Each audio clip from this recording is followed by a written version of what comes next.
अस्सलामु अलैकुम वरहमतुल्लाहि वबरकातुहू। दोस्तों, आज हम बात करते हैं स्लिप रिंग इंडक्शन मोटर के ऊपर, जिसका पावर वायरिंग और कंट्रोल वायरिंग कैसे होता है। मैंने ये डायग्राम बना के रखा हुआ है, तो जस्ट मैं आपको समझाना चाहता हूँ, क्योंकि वीडियो लंबा बन जाएगा तो थोड़ा अपलोडिंग होने में उसमें मुश्किल होता है। मेरा नेट बहुत स्लो है। तो अब देखें, ये power wiring line 1, line 2, line 3, ये एमसीबी लगाया है हमने, जो शॉर्ट सर्किट प्रोटेक्शन देगी। उसके बाद में ओवर करंट रिले लगाया है, जो सीटी के साथ कनेक्ट है। S1 S2 S1 S2 S1 S2 1 2 3 सीटी लगी हुई है, तीनों फेज की अलग अलग। जो सीटी है हमेशा वायर के ऊपर लगती है, सीरीज में कनेक्ट होती है।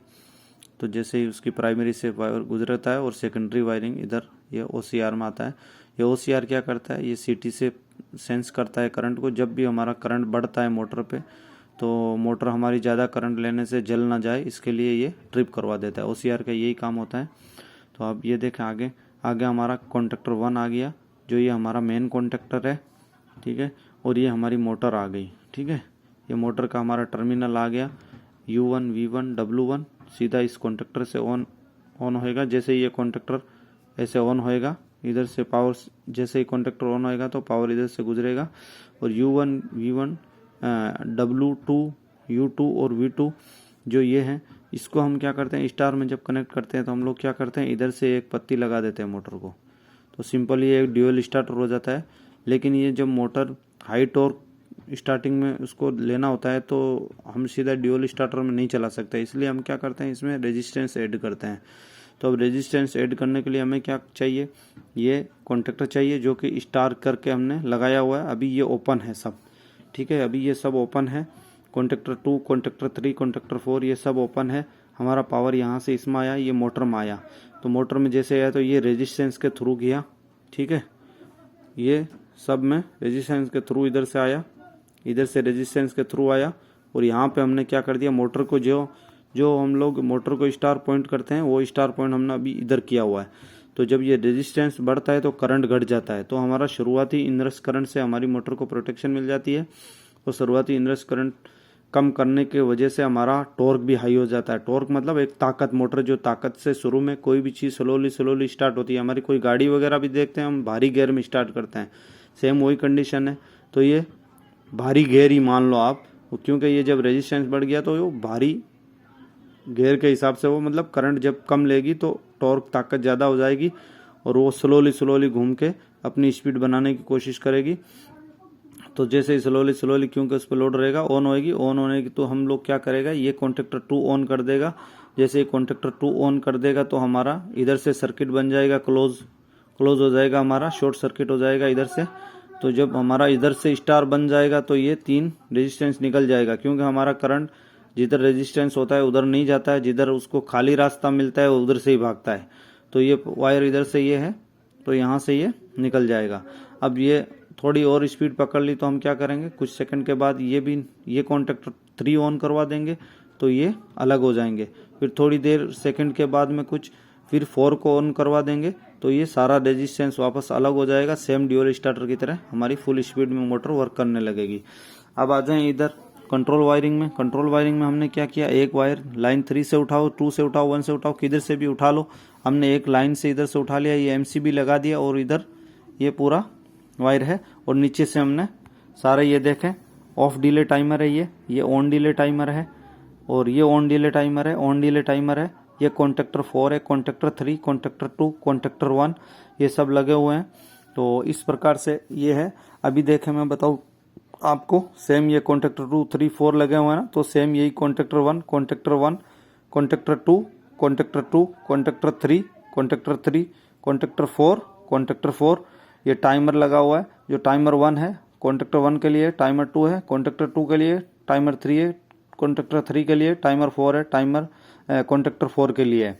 तो अब देखें हमने क्या किया, इधर से ये हमारा एमसीबी ऑन किया। एमसीबी ऑन करते ही हमारा OCR में ओवर करंट रिले से होते हुए गुजरेगा, क्योंकि ये इसका एनसी यूज़ करेंगे हम। जब भी हमारा करंट कभी भी बढ़ेगा तो ये इसको ट्रिप कर देगा, इसको यहाँ से सर्किट को ओपन कर देगा, तो हमारा कंट्रोल वायरिंग से पावर जाना बंद हो जाएगा। पावर जाना बंद हो जाएगा तो हमारे कॉन्टेक्टर, टाइमर, सबकी कोयल को पावर जाना बंद हो जाएगा, तो वो ये कॉन्टेक्टर वगैरह बंद हो जाएंगे और हमारी मोटर जलने से बच जाएगी। तो अब आगे क्या होगा, यहाँ से चलेंगे हम। पुश बटन है, तो पुश बटन हमेशा नॉर्मल कंडीशन में क्लोज ही रहता है, इसको दबाते हैं तभी तो खुलता है। ये हम लोग सिर्फ बंद करने के लिए सर्किट में यूज़ रखते हैं कि कभी हमें मोटर मैन्युअली बंद करनी पड़ेगी तो इससे दबाएंगे तो ये ओपन होते ही हमारी मोटर बंद हो जाएगी, छोड़ते ही फिर चालू नहीं होगी जब तक इस बटन को नहीं दबाएंगे। तो अभी जो हमारा पावर यहाँ तक आया हुआ है, अब हमने इसको ऑन करना है। ऑन करते ही क्या होगा, हमारा कॉन्टेक्टर 4 का एनसी यूज़ किया, जो इंटरलॉकिंग लिया हमने, कॉन्टेक्टर 4 के एनसी से होते हुए हमारा ऑफ डिले टाइमर में जाएगा। ऑफ डिले टाइमर हमारा तुरंत अपना जो ये कॉन्टेक्ट है, ऑफ डिले टाइमर का काम होता है कि तुरंत वो अपना कॉन्टेक्ट को ऑन कर लेता है, एनओ को एनसी कर देता है पॉइंट को। तो जैसे एनओ को एनसी कर देगा और जब तक इसमें वापस पावर नहीं जाएगा, और पावर जाने के बाद भी कुछ सेकंड हम जो उसमें सेटिंग करते हैं उस हिसाब से, सेकंड के हिसाब से वो बाद में इसको ओपन करता है। लेकिन जब तक इसमें अब पावर रहेगा ये ऑन ही रहता है। जब पावर काट देगा तो कुछ सेकंड, जितने हमने 5 सेकंड 10 सेकंड सेट किए, उसके बाद ही ये अपना वापस पावर ओपन, ये जो कॉन्टेक्ट है ओपन करता है, नहीं तो क्लोज ही रहता है। तो जब ये जस्ट पावर मिलेगा, इसको पावर मिलता ही अपना क्लोज कर देगा। क्लोज करते इधर से हमारा कॉन्टेक्टर 1 को मिल जाएगी पावर, और हमारा ये कॉन्टेक्टर 1 जब पुश बटन हम दबाएंगे तो उसको छोड़ते ही कॉन्टेक्टर बंद होएगा। उसके लिए हमने क्या किया, बंद नहीं होना चाहिए, इसके लिए हमने ये एक होल्ड डाउन दे दिया, ऑफ पुश बटन के बाद और ऑन पुश बटन से पहले, और दूसरा फिर ऑफ ऑन पुश बटन, मतलब ये जो ऑन पुश बटन के आगे से और एक पीछे से, दोनों की तरफ से हमने ये जो इसका कॉन्टेक्टर 1 का जो एनो पॉइंट है एक्सिलरी, उसमें हमने पावर सप्लाई ये लगा दिया ताकि ये कॉन्टेक्टर बंद ना हो।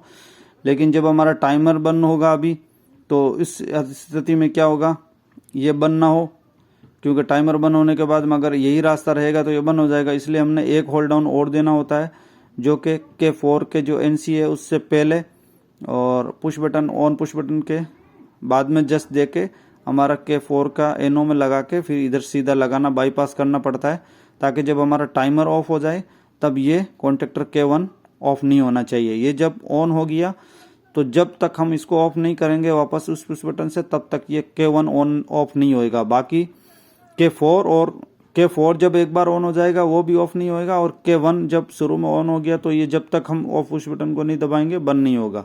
तो इस हिसाब से ये हमारा आके इसमें से ऑन हुआ और हमारा टाइमर ये ऑन हो गया, इससे K1 ऑन हो गया। K1 ऑन होते ही हुआ क्या, ये K1 का एनो था वो एनसी हो गया।